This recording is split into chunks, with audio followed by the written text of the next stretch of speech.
Friends, welcome to AKP kitchen. இன்றைக்கி நம்ம பார்க்க போகிற ரெசிபி என்னென்னு பார்த்தீங்கன்னா, நம்ம ஸ்கூலுக்கு நம்ம பிள்ளைங்களை அனுப்பும்போது ஏதாவது நல்லா ஃபுல்ஃபில்லாக கொடுக்கணும் அப்படின்னு நினைப்போம் பார்த்தீங்களா.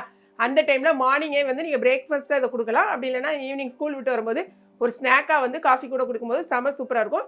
இன்றைக்கி நான் என் பிள்ளைங்களுக்கு எப்படி பண்ணுறேன், என்ன பண்ணுறேங்கிறத பார்க்க போகிறோம். நம்ம வந்து கடாய் அடுப்பில் வச்சுக்கோங்க. ஸ்டவ் ஆன் பண்ணிக்கோங்க. கடாய் சூடாகும் போது கொஞ்சமாக நம்ம ஆயில் ஊற்றிக்கோங்க.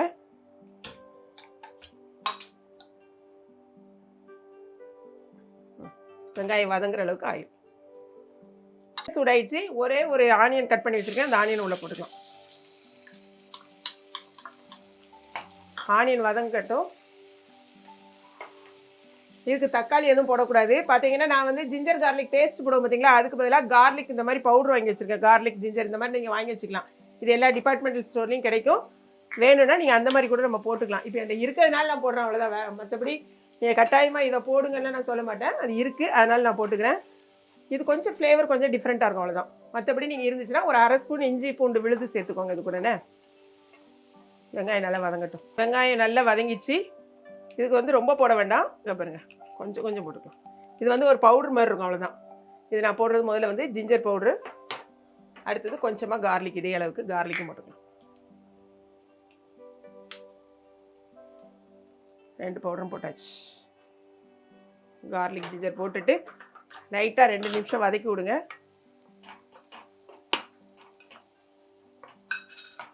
கூடவே கொஞ்சமாக நான் கரம் மசாலா போடுறேன். நீங்கள் வந்து சிக்கன் மசாலா வேணும்னா சிக்கன் மசாலா போட்டுக்கலாம். அது எல்லாமே நம்மளுடைய ஆப்ஷன் தான், எப்படி வேணாலும் போட்டுக்கோங்க. நான் கொஞ்சமாக கரம் மசாலா போட்டிருக்கேன். கட்டாயம் கரம் மசாலா போடணுமா வேண்டாம். நான் சொன்ன மாதிரி சிக்கன் மசாலா போடுங்க. பிள்ளைங்களுக்கு அது பிடிச்சிருந்துச்சுன்னா அந்த ஃப்ளேவரில் கூட நீங்கள் பண்ணலாம். கொஞ்சமாக மஞ்சள்தூள், ஜீரகம் இருந்தால் ஜீரக பவுடர் கொஞ்சம் சேர்த்துக்கோங்க. நான் வந்து மஞ்சள்தூள் போட்டாச்சு. எல்லாமே வதக்கிட்டு பாருங்க. இப்போ நான் 2 சின்ன சைஸில் 2 பொட்டேட்டோ எடுத்து நல்லா ஸ்மாஷ் பண்ணி வச்சுருக்கேன். அவிச்சு பாயில் பண்ணி ஸ்மாஷ் பண்ணி வச்சுருக்கேன். இப்போ அது கூட ஆட் பண்ணிக்கோங்க. இது கூட நீங்கள் வந்து வெங்காயத்துக்கு கூட பொட்டேட்டோ தான் போடணுமான்னு கேட்டால் அதுவும் கிடையாது. நீங்கள் வந்து கேரட்டு, பீன்ஸு அதையும் கட் பண்ணி போட்டுக்கலாம். நான் வந்து பொட்டேட்டோ இன்றைக்கி போட்டிருக்கேன்.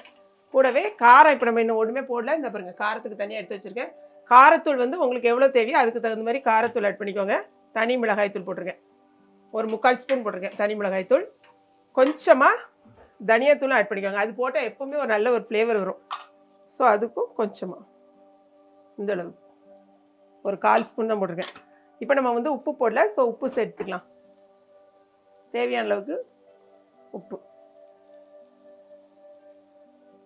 இப்போ போட்டு 2 நிமிஷம் எல்லா பச்சை வாடையும் போடணும். பார்த்தீங்களா, இதில் தண்ணி இனி எதுவும் ஊற்றிடாதீங்க. நல்லா பச்சை வாடை போகிற வரைக்கும் நல்லா கிளறி விடுவோம். ஒரு 2-3 நிமிஷம் அப்படியே சிம்லேயே போட்டுருங்க. இப்போ 2-3 நிமிஷம் நல்லா வதக்கி விட்டாச்சு. இந்த மாதிரி வந்துடும்.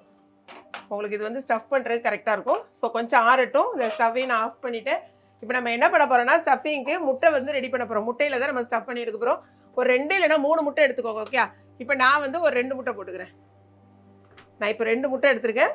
தேவைன்னா அதுக்கப்புறம் இன்னொரு முட்டை கூட நம்ம போட்டுக்கலாம். ஒரு பவுலில் உடச்சி ஊற்றிக்கலாம்.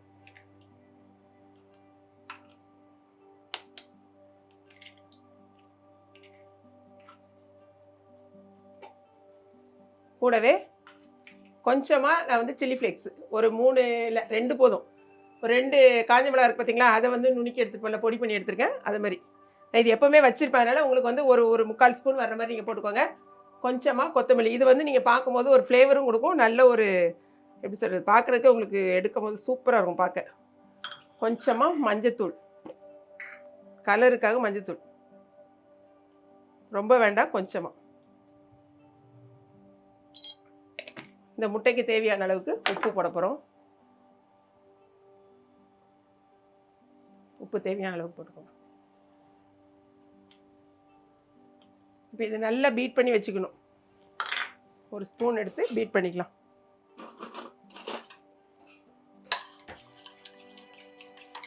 அளவுக்கு நல்லா வந்து பீட் பண்ணிக்கோங்க. இந்த மாதிரி பீட் பண்ணி இதை நம்ம தனியாக வச்சுக்கலாம். இப்போ நம்ம செய்ய போகிறது வந்து ப்ரெட்டில் தான் வந்து அதை எடுக்க போகிறோம். ஸோ ரொம்பவே சூப்பராக இருக்கும் பிள்ளைங்களுக்கு. இப்போ நான் வந்து ஒரு 6 பீஸு ப்ரெட் எடுத்திருக்கேன். இந்த சைடில் இருக்கிறது மட்டும் எப்போவுமே ப்ரெட்டில் வந்து எடுத்துடணும். கட் பண்ணி நம்ம எடுத்துடலாம். ஓகே, இது நமக்கு தேவைப்படாது. ஃபஸ்ட்டில் வந்து மட்டும் கட் பண்ணி எடுத்துக்கலாம். இப்போ நான் வந்து 8 பீஸ் எடுத்திருந்தேன், ஒரு 6 தான் எடுத்தேன், அப்புறம் கூட 2 எடுத்தாச்சு. மொத்தம் 8 பீஸையும் இந்த மாதிரி நீட்டாக நம்ம வந்து கட் பண்ணி எடுத்து வச்சுருக்கோம். இதில் வந்து நான் என்ன பண்ண போகிறேன்னா பாருங்கள், நம்ம எடுத்து வச்சுருக்கோம் பார்த்தீங்களா, அந்த ஸ்டஃபிங்கை ரெடி பண்ணி வைக்கிறேன். 2 வேணும். கொஞ்சம் ஸ்டஃபிங் நிறையவே வச்சுக்கோங்க. இந்த மாதிரி நீங்கள் வந்து ஃபுல்லாக எப்படி சொல்கிறது, உருளைக்கிழங்க நல்லா வந்து மசிச்சிங்கன்னா மட்டும்தான் உங்களுக்கு இந்த அளவுக்கு ஸ்டஃபிங் வந்து கரெக்டாக வைக்க முடியும். கொஞ்சம் இப்படி உருண்டையாக போட்டிருந்தீங்கன்னா இந்த அளவுக்கு கரெக்டாக வராது. ஸோ இந்த அளவுக்கு நம்ம ஃபுல்லாக வந்து நல்லா ஸ்ப்ரெட் பண்ணி விட்டுக்கோங்க. மேலே ஒரு பீஸை வச்சு நல்லா வந்து டைட்டாக இந்த மாதிரி டைட் பண்ணிடுங்கண்ணே. பண்ணிவிட்டு நம்ம இதை வந்து நான் 2ஆக போட போகிறேன். ஏன்னா ஃபுல்லாக போட்டால் ரொம்ப பெரிய பீஸாக இருக்கும் பிள்ளைங்களுக்கு. ஸோ இந்த மாதிரி ஒரு கத்தி வச்சு கட் பண்ணி எடுத்துக்கோங்க. இப்போ 2 பீஸாக நமக்கு கிடச்சிரும் போட்டு எடுக்கிறதுக்கு. அவ்வளோதாங்க பாருங்கள். இந்த மாதிரி 2 பீஸாக கிடச்சிருமா, ஒரு ப்ரெட்டில் 2 பீஸ் வந்துடும். மீதி இருக்கிறது எல்லாத்தையுமே இந்த மாதிரி நம்ம போட்டு எடுத்து வச்சுக்கலாம். இப்போ இந்த மாதிரி நான் வந்து போட்டு எல்லாத்தையுமே ப்ரெட் பீஸை எடுத்து வச்சாச்சு. பேனை வந்து சூடு பண்ணலாம். இது வந்து ரொம்ப எண்ணெய் ஊற்றி நிறையா போட்டு பொரிச்சு எடுக்கக்கூடாது. நம்ம வந்து இது ஷாலோ ஃப்ரை தான். 2 ஸ்பூன் ஆயில் ஊற்றினாலே உங்களுக்கு போதும். ரொம்ப போட்டுட்டு பொரிச்சு எடுக்க வேண்டியதில்லை, அவ்வளோ போதும். லைட்டாக எண்ணெய் ஊற்றிட்டு எண்ணெய் சூடாகட்டும். நல்லா சுற்றி விட்டுக்கோங்க.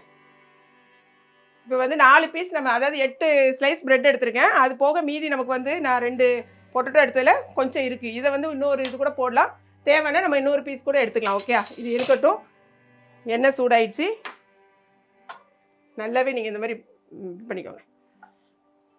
ஒரு நிமிஷம்.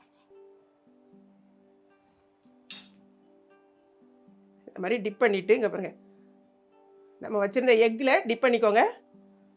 ஸ்டவ்வை வந்து சிம் பண்ணிக்கலாம். மீடியம் ஃப்ளேமில் வச்சுட்டு அவ்வளோதான்.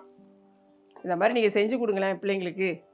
இது நீங்கள் வந்து உருளைக்கிழங்கு தான் போடணும் கிடையாது. நீங்கள் பொரியல்லாம் பண்ணியிருப்பீங்க பார்த்தீங்களா, அந்த மாதிரி பொரியலையே வச்சுக்கோங்க. ஒன்றும் இல்லை. இப்போ நான் வந்து என்னோட பொரியல் இல்லை, அதனால் அதாவது நீங்கள் ஃப்ரைலாம் வச்சுருந்தீங்கன்னா அதே நீங்கள் போடுங்க, சூப்பராக இருக்கும். நான் இப்போ வந்து நல்லா சிம் பண்ணிட்டேன். இந்த மல்லித்தலை போட்டுக்கிறதுனால பார்க்க அப்படியே ஒரு க்ரீனிஷாக. இதில் நீங்கள் வந்து இந்த மாதிரி தான் நீங்கள் வெட்டணும்னு கிடையாது, கட் பண்ணணும்னு. இதில் வந்து ரவுண்ட் ஷேப்பில் கூட நீங்கள் போட்டு எடுத்துக்கலாம். இதை மாதிரி நீங்கள் காலையில் பிள்ளைங்களுக்கு நீங்கள் மத்தியானம் லஞ்சுக்கு ஏதாவது பொரியல் பண்ணியிருந்தீங்கன்னா அதை உள்ளே வச்சுட்டு இந்த மாதிரி ஸ்டஃப் பண்ணிவிட்டு வெளியில் மட்டும் இந்த மாதிரி எக்கை வச்சு நீங்கள் பண்ணிடலாம். ஒரு 4 பீஸ் நான் இப்போ வச்சுட்டேன். கொஞ்சம் மீடியம் ஃப்ளேமில் வச்சுக்கோங்க, ஏன்னா வந்து உடனே கருகிரும். வெயிட் பண்ணலாம். இப்போ கீழே வந்து லைட்டாக வந்து நமக்கு முட்டை வெந்துடுச்சு. அப்படி மாற்றி போட்டுக்கோங்க. நம்ம போட்டிருக்க ஆயில் பாருங்களேன், எதுவுமே குடிச்சிருக்காது. அதே மாதிரி தான் இருக்கும். அந்த ஆயிலும் ஈஸியாக இருக்கும். அதை இந்த மாதிரி திருப்பி போட்டுக்கலாம். ஒரு 2 நிமிஷம் வேகட்டும். நம்ம ப்ரெட்டை ஒரு தடவை நீங்கள் இப்படி கொஞ்சம் பார்த்துட்டு போட்ட வேண்டியதான். செம்மையாக இருக்குது. வாசனையும் பாருங்கள் அவ்வளோ ஒரு அழகா. இதுக்கு இந்த அடுத்தது போடும்போது நீங்கள் எதுவுமே நீங்கள் ஆயில் ஊற்றவே வேண்டாம். இதே ஆயிலே நீங்கள் அப்படியே போட்டு டிப் பண்ணி போட்டுற வேண்டியதான். எடுத்துடலாம்.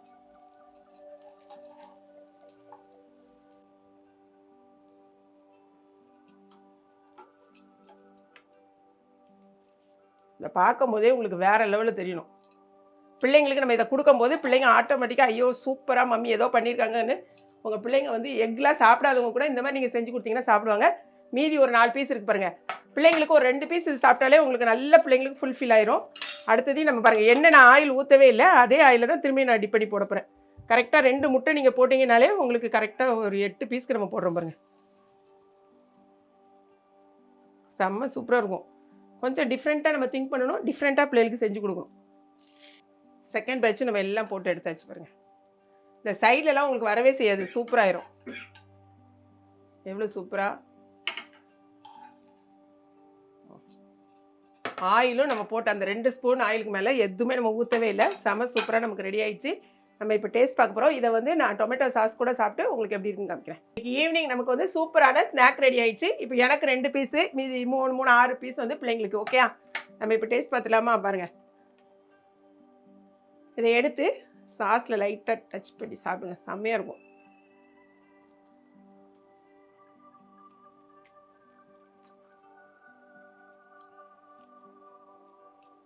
நான் சாப்பிடும் போதே நிறைய பேர் சொல்லியிருக்காங்க, நீங்கள் சாப்பிடும் போதே எங்களுக்கு சாப்பிடும் போது இருக்குது. உண்மையிலே ரொம்பவே டேஸ்ட்டாக இருக்குது. கண்டிப்பாக நீங்கள் ட்ரை பண்ணி பாருங்கள். இந்த வீடியோ உங்களுக்கு ரொம்ப பிடிச்சிருக்குன்னு நினைக்கிறேன். பிள்ளைங்களுக்கு கட்டாயமாக செஞ்சு கொடுத்துட்டு உங்கள் ஃபீட்பேக் என்னங்கிறத சொல்லுங்கள். ரொம்பவே சாஃப்டாக இருக்கும். சின்ன பிள்ளைங்களுக்கு கூட நீங்கள் இந்த மாதிரி செஞ்சு கொடுக்கலாம். சூப்பரான ரெசிபி. இந்த வீடியோ மிஸ் பண்ணாமல் பார்த்துட்டு செஞ்சு பார்த்துட்டு ஃபீட்பேக் சொல்லுங்கள். பிடிச்சிருந்துச்சுன்னா லைக் பண்ணுங்கள். மறக்காமல் கிளாட் ஃபேஷனையும் ஏகேபி கிச்சனையும் சப்ஸ்கிரைப் பண்ணுங்கள். தேங்க்ஸ் ஃபார் வாட்சிங்.